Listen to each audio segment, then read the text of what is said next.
question. This is actually a follow-up question to another answer I did, and that answer is called, does challenging people create karma? So you might want to watch that. I'll put a link to it. So the question is, what to do if a person's presence is detrimental to the group and they would not pick up general statements? So as to protect the group, one has to confront those people directly and personally. Let me explain the word personally here. You said that a higher way to challenge is to express your opinion without directing it at anyone.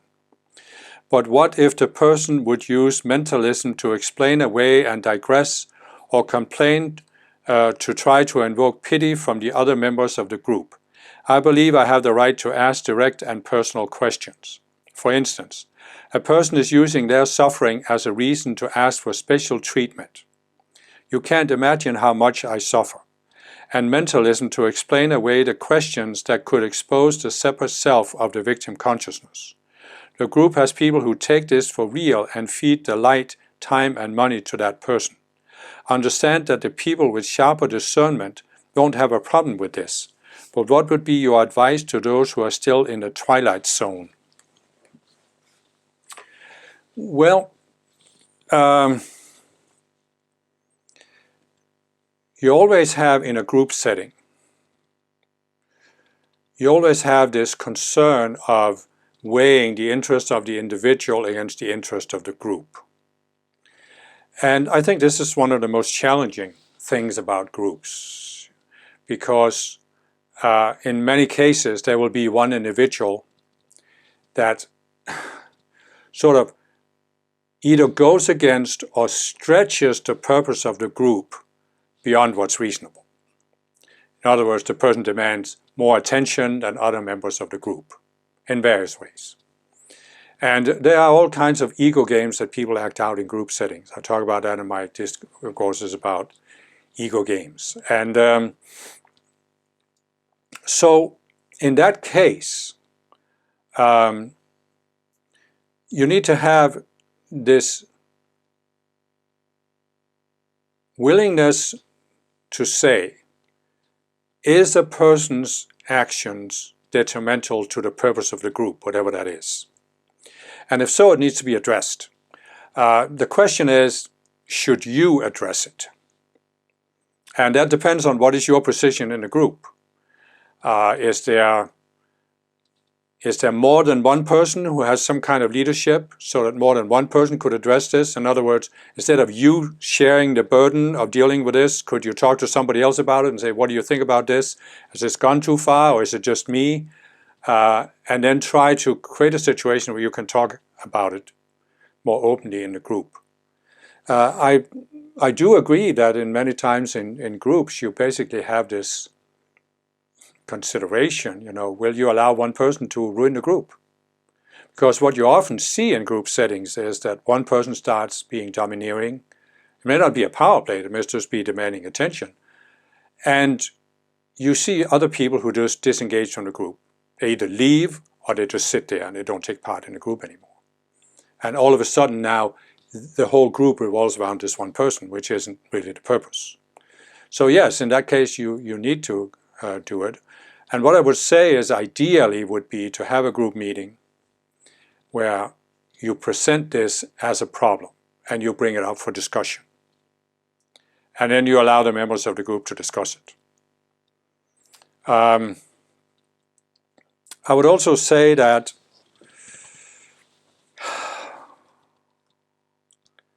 the way the person is describing the question,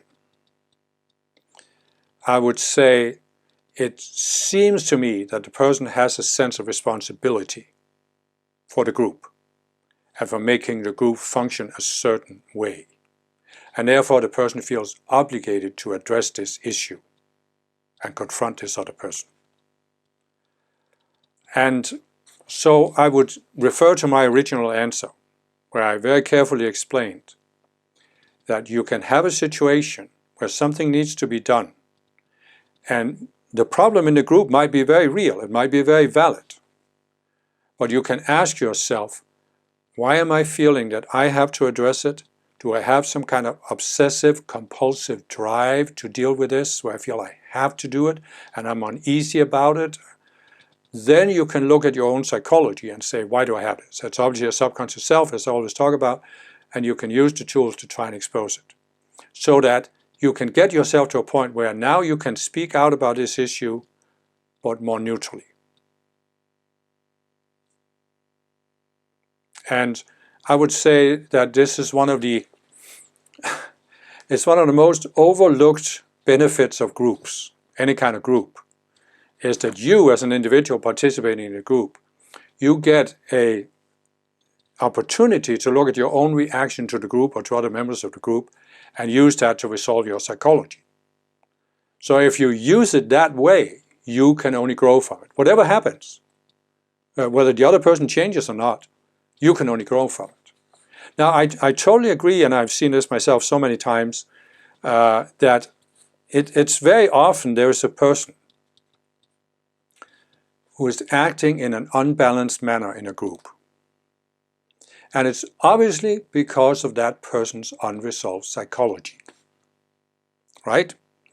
And so there can be other people who are trying to drop a hint here and drop a hint there, but the person doesn't take the hint. Why? Because of their unresolved psychology. They can't see it, right?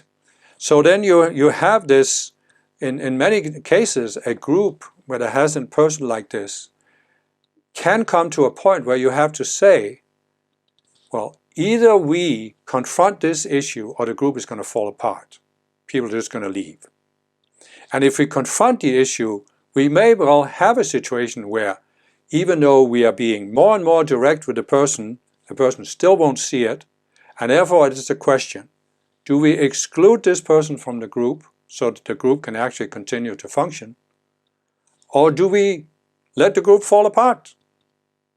Or do we have a situation where the person continues doing what the person is doing without seeing any problem with it, and other people just leave? You know, I don't have an answer to it because there is no single answer to it.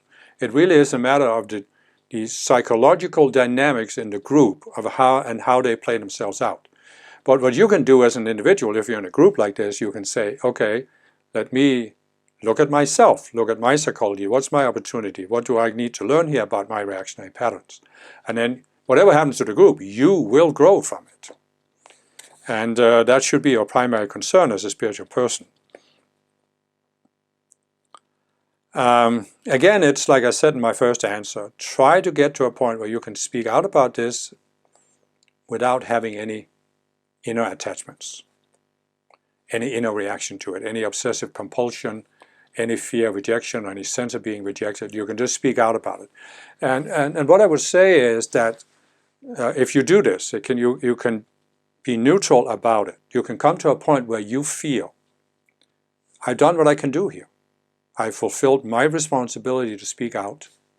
And the person describing that other people don't see a problem with it, they take it for real and feed it light, time, and money to that person.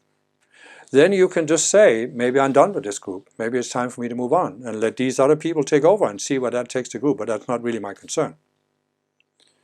Or you can come to feel that you're done with this issue and you just step back and let it outplay and see whether other people come to a point where they also have had enough of it and see it. So again, it's the I understand what the person is saying. A person with sharper discernment might not have a problem, but what would you advise for those who are still in the twilight zone? Well, the twilight zone is because there's something you have not resolved in your personal psychology that's being brought out by this situation. So my advice to people in that twilight zone would be, bring the issue in your subconscious mind into the conscious mind. Bring it out of the twilight zone so you can see it. Because there's something you're not seeing where you are, on the one hand, you're feeling a compulsion to do something, but also a reluctance to do it. And this is what keeps you trapped in a twilight zone. It's a psychological catch-22. So you need to bring that out in the open, see what the issue is. Deal with that issue. And then your view of the situation will change in ways you can't see right now. And once it has changed, you'll see a different way to deal with the situation that you can't see right now.